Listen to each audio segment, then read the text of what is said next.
दोस्तों, एक गांव का गरीब किसान अपने हाथ में शिकायत पत्र लेकर के जो जिले में नई महिला एसएसपी तैनात हुई थी उनके पास पहुंचता है और रोने लगता है, गिड़गिड़ाने लगता है और कहने लगता है, मैडम जी मेरी मदद कीजिए, मेरे पर बहुत ज्यादा अत्याचार हो रहा है, मैं बहुत ज्यादा परेशान हूँ।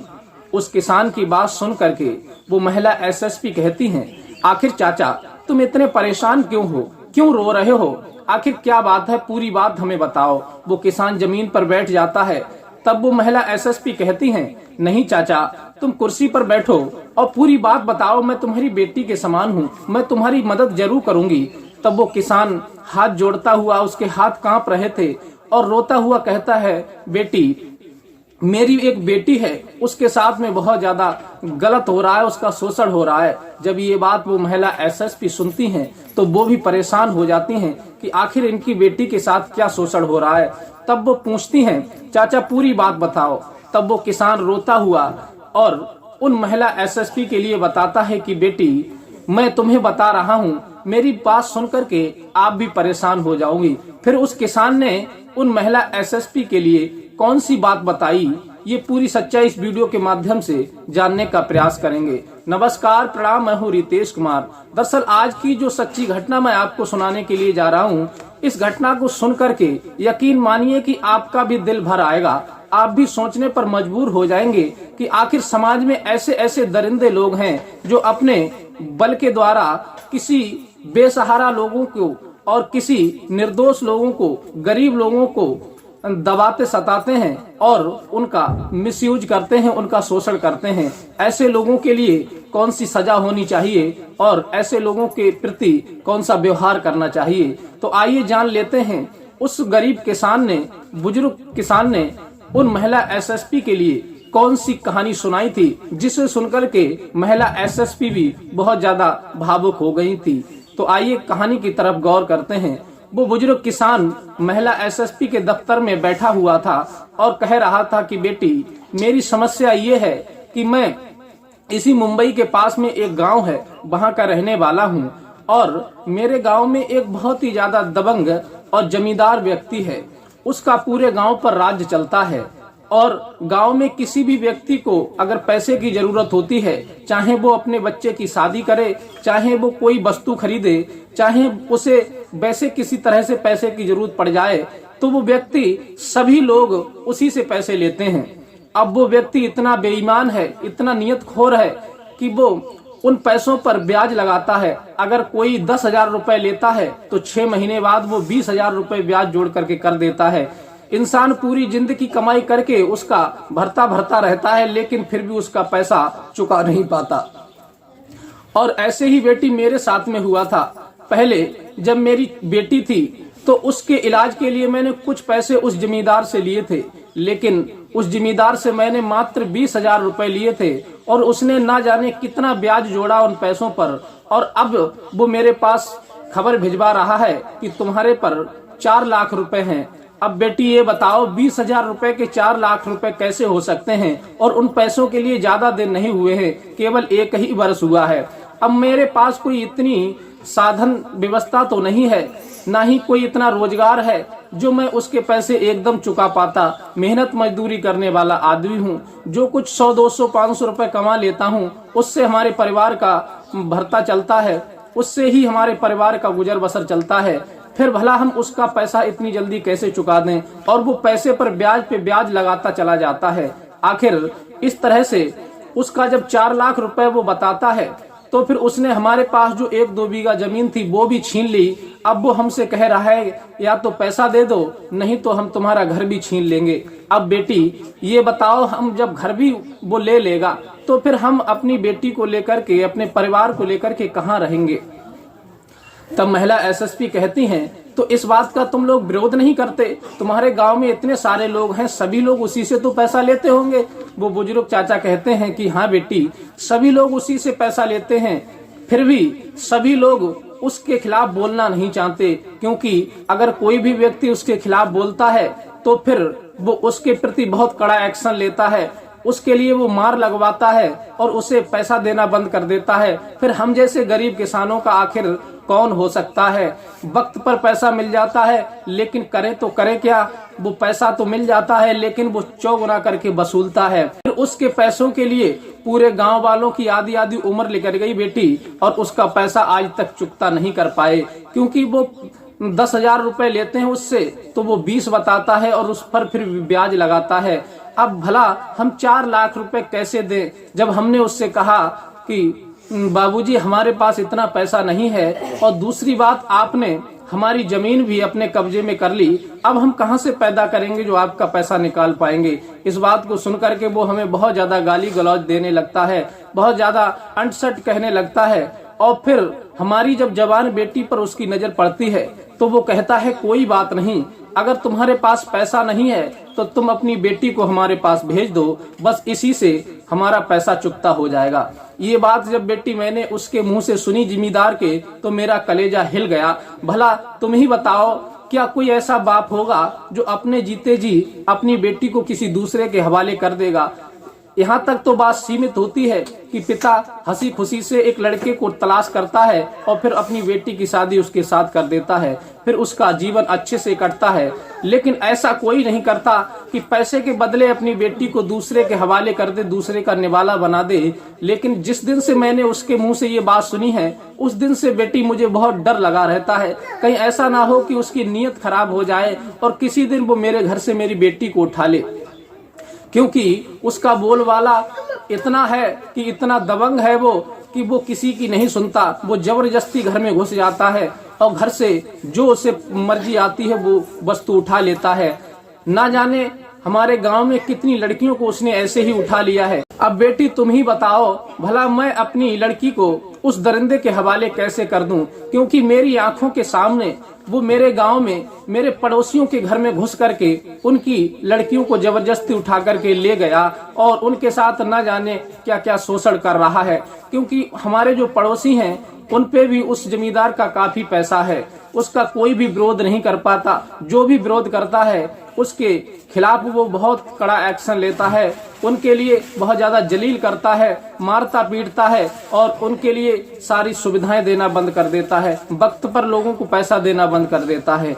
ये बात जब वो महिला सुनती हैं एसएसपी शालिनी, तो वो भी परेशान हो जाती हैं और कहने लगती हैं ये तो बहुत ही ज्यादा जालिम पैदा हो गया है, इसके खिलाफ कोई ना कोई एक्शन जरूर लेना चाहिए। तब वो महिला शालिनी थाने को फोन करती हैं, क्या इस गांव में ऐसी ऐसी वारदात हो रही है और तुमने उस व्यक्ति के खिलाफ कोई एक्शन नहीं लिया आज तक।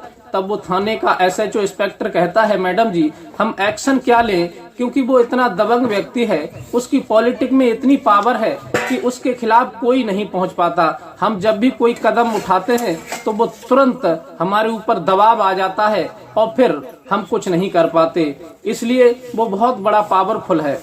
तब वो कहती हैं, अच्छा तो इसका मतलब ये है कि वो पावरफुल है तो फिर ये प्रशासन कान डारे बैठा रहेगा, अपनी गर्दन नीचे झुका लेगा, तो ये प्रशासन का कोई मतलब ही नहीं रहेगा, जनता का विश्वास प्रशासन से उठ जाएगा, फिर ये जनता की समस्या का समाधान कौन करेगा।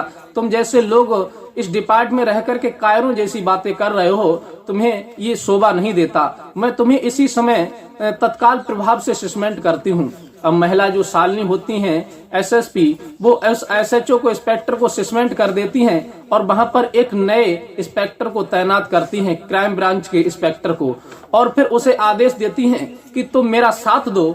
और इनके जो चाचा जी हमारे यहाँ जो शिकायत लेकर के आए हैं, इनके गांव में एक बहुत ही ज्यादा दबंग जमींदार टाइप का व्यक्ति है, वो लोगों का शोषण कर रहा है, लोगों की सारी जमीन जायदाद प्रॉपर्टी को हड़प रहा है, यहाँ तक कि उनकी जो घर में जवान लड़कियां हैं उन्हें भी वो अपने अंडर कर लेता है। उसके खिलाफ कड़ा सा कड़ा एक्शन लेंगे। तभी वो क्राइम ब्रांच के इंस्पेक्टर मैडम शालिनी का साथ देते हैं और मैडम उस किसान से कहती हैं कि चाचा जी तुम निश्चिंत रहो, तुम्हारा नाम नहीं खुलेगा, तुम अपने घर जाओ, हम अपने स्तर से उसे हैंडल करेंगे। तब वो क्राइम ब्रांच का इंस्पेक्टर और एसएसपी मैडम शालिनी दोनों मिलते हैं और मिलने के बाद में मैडम एक ग्रामीण लड़की का भेष बना लेती हैं, जैसे कोई गांव की साधारण लड़की हो उसका भेष बना लेती हैं, और वो क्राइम ब्रांच के जो इंस्पेक्टर होते हैं वो भी एक किसान बन जाते हैं और दोनों उसी गांव के लिए निकल पड़ते हैं और उसी जमींदार के दरवाजे पर पहुंचते हैं और जमींदार से कहते हैं, अरे बाबूजी, हमें कुछ पैसों की जरूरत है और पैसे अगर मिल जाते तो हमारा वक्त पर काम चल जाता, आपका बड़ा एहसान होगा। और क्योंकि जो महिला शालिनी जो एसएसपी थी वो देखने में बहुत खूबसूरत थी, अनमैरिड थी, और उनकी जब सुंदरता को वो व्यक्ति देखता है, दबंग व्यक्ति, तो फिर उन पर मोहित हो जाता है और उनसे कहने लगता है कि तुम चिंता मत करो, जितना पैसा तुम्हें चाहिए बस उतना पैसा हमसे ले लो, लेकिन अंदर तो कम से कम आओ।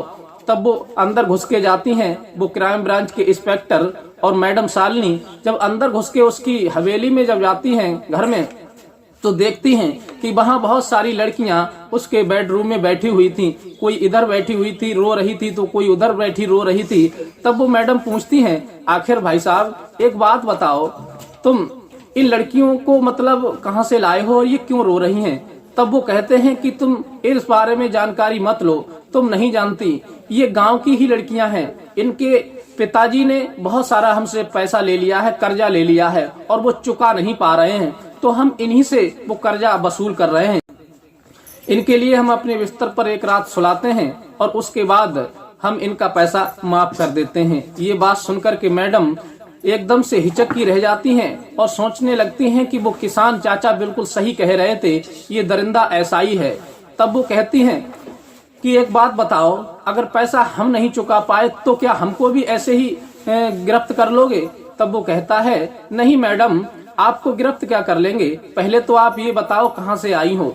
तब वो कहने लगती हैं कि मैं तो मुंबई से आई हूँ और बस आपकी पड़ोसी हूँ, आप मुझे जानते नहीं हैं, लेकिन मैंने आपका बहुत नाम सुना था और तो मैंने सोचा कि चलो आपके पास चलते हैं, आपके पास से ही कुछ पैसा मिल जाएगा, हमारा जो काम रुका हुआ है वो समाधान हो जाएगा। वो कहता है, ठीक है, कोई दिक्कत नहीं, तुम पड़ोस की रहने वाली हो, अगर तुम पैसा नहीं भी दे पाओगी तो बस इन्हीं की तरह तुम चुका देना पैसा, बस तुम्हारा भी पैसा माफ हो जाएगा। मैडम सोचने लगती हैं कि ये तो दरिंदा पूरे इरादे पर है और इसका पैसे लेने का कोई मतलब ही नहीं होता, ये तो बस यही एक हबसी का काम कर रहा है, इसलिए इसे सख्त से सख्त इसके खिलाफ कार्रवाई करनी चाहिए।